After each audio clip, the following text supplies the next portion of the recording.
Welcome to the 10-Minute Car Sales Talk Podcast, where it's all about life in the car business. Telling you like it is, here's the man with the plan, Terry Cameron. Welcome back to another episode of the 10-Minute Car Sales Talk Podcast.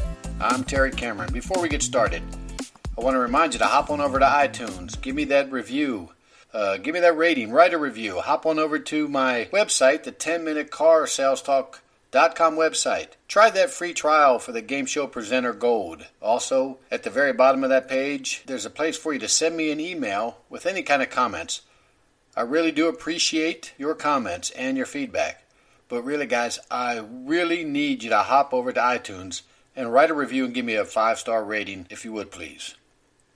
Let me ask you guys this. What do you say to the customer that comes on the lot and asks for a car that you don't have? What comes to your mind right away? Customer comes on the lot and says, I'm looking for a white Kia Telluride EX with gray interior, and you don't have it. What's your first response? Well, hopefully it's not saying, I'm sorry, we don't have one, because then the customer has no reason to stay and they leave. Unless you add on to that at the very end, well, maybe we can locate one for you. That's what I want to talk about today. And let me apologize to you right now if I go on a rant on this, because this subject is very near and dear to my heart. Locating or not locating a car. Selling what you see, not seeing what you can sell. It happens on a regular basis, and if you agree to locate a car, that took all the emotion out of the deal and out of the customer, and you also pretty much guaranteed you're not selling them a car today. Remember, 86% of the customers are flexible on color and equipment. You just have to sell through that. If you don't have it, just go to the next car, the one that is the closest to the one they're looking for. Or better yet, sit them down inside, give them some refreshments, find out their hot buttons. What are they going to be using the car? What's important to them? What about their trade? What do they have on their trade that they want to make sure they also have on the car that they're purchasing? And what are the things about their trade that they don't like, and they want to make sure that they don't have those things on their next purchase? You want to find out their second and third color choice. You want to find out a few other options that they can live with or could live without. I'll give you an example. Every time my wife buys a car, it has to have a sunroof. Every single time. But I can count probably on one or two hands how many times that sunroof has been opened in the past 5 or 6 years. So is it really a want or a need? Can they live without it? Well, I don't know. I guess it all depends on how much it's going to cost them. So let's talk about that. Customer comes on the lot. They ask for a car you don't have.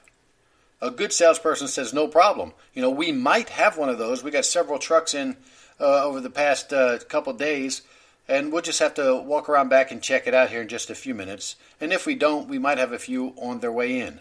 But I know you're looking for the white one. Let me ask you this. You like lighter colors? Of course, they're going to tell you that. So then all you have to do is respond with, so if we had a beige or a light tan or a light gray color, would they work for you also? Who cares what they say on which one, as long as they say that they might like one of those. That just tells you that they are flexible. Look for the car that is closest to the one they want, and that's the one you're going to do your presentation on. Do the presentation on the features, the advantages and the benefits that are on that particular model, not the one that's 2 trim levels up, the one that has all the bells and buzzers. All you're going to do is sell yourself out of a deal because you don't have that one, or you're going to push them to a car that's just too expensive for them. So sell the features, advantages, and benefits that are important to the customer that are on the car in front of you. Remember, sell what you can see. Don't see what you can sell. After you've done that good presentation, you really have to spend some time on a good quality demonstration ride. If we're going to ask them to buy something that's not quite what they want, then we better make them love the one that we're in. A company that we used to work with before was called Automotive Profit Builders, and part of their process included house demos. And what that was is we had a line of cars, one of each car that that the manufacturer made, set up outside. It was always full of gas. It was always clean. And when a customer came in and they wanted to go on a test drive on a particular car, instead of digging one out from the lot, that may not have a full tank of gas or may not start, we use that house demo. They may not have been the color that they were looking for, but that's one where we demoed them on. You'd be surprised how many people ended up buying the house demo because that's the one they fell in love with. It also happens with your service loaners. Customers drive that car while their vehicle's getting serviced and they end up buying the one that they're driving. The one with the 2,700 miles on that everybody's been driving in service.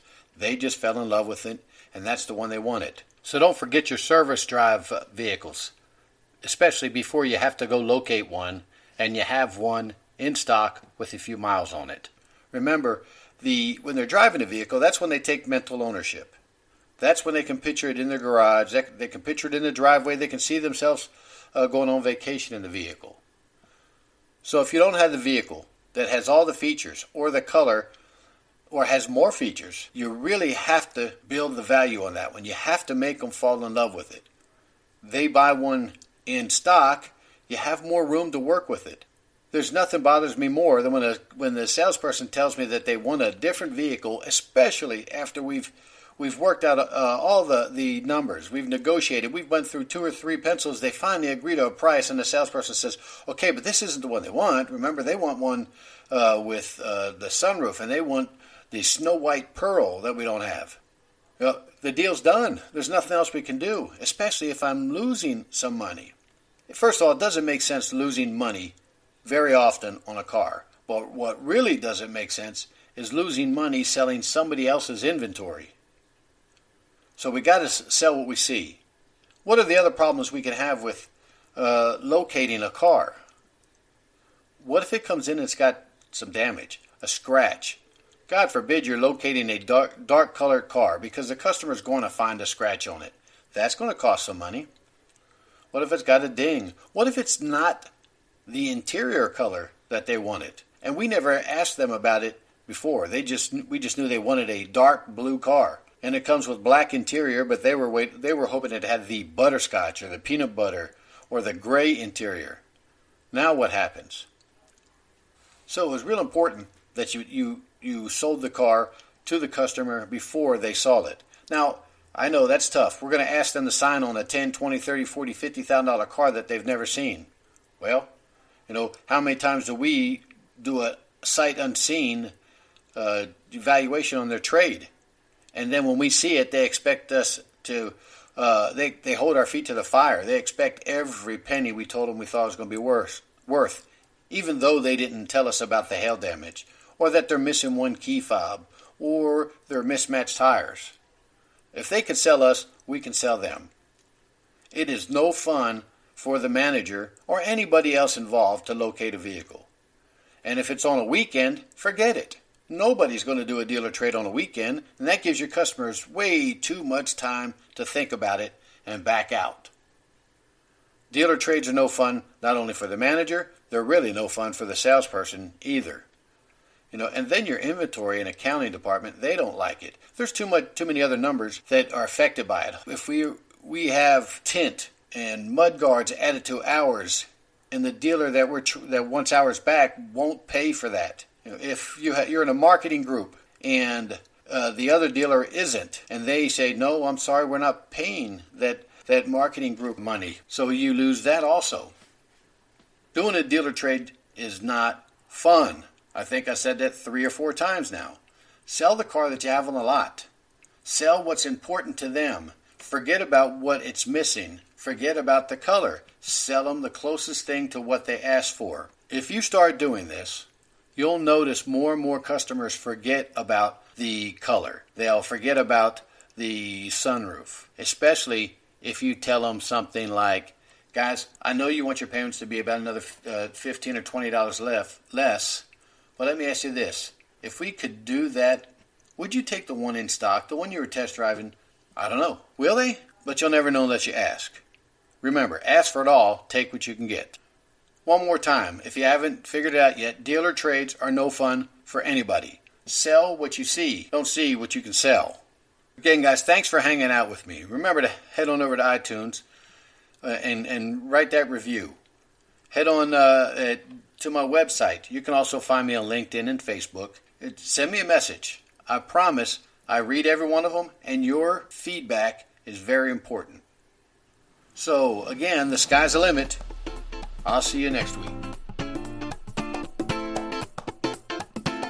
Thanks for listening to this week's podcast. Please rate it on iTunes and visit the 10minutesalestalk.com website to send an email. We appreciate your valuable feedback, and don't forget to share the show with a friend.